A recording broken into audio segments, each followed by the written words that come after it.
Bon, âgé de 42 ans, je suis technicien, recherche et formation dans l'éducation nationale et père de 2 enfants. Puis voilà, il va développer toute la stratégie. Il va demander au final un parrainage.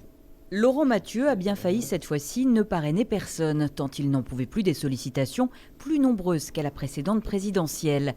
Et puis finalement, comme en 2017, il appose sa signature.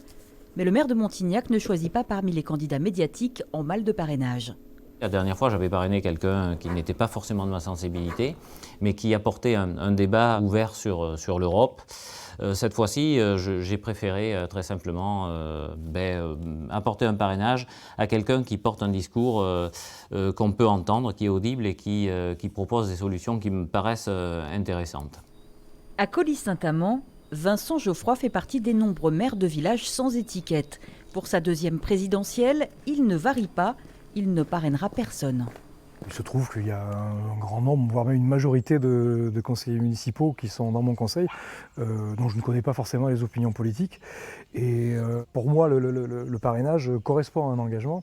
M'engager derrière une candidature au présidentiel, c'était quelque part rompre cette neutralité. Le maire de Saint-Pierre-de-Chignac, LREM, a signé depuis longtemps pour Emmanuel Macron. Il n'a pas eu le même cas de conscience.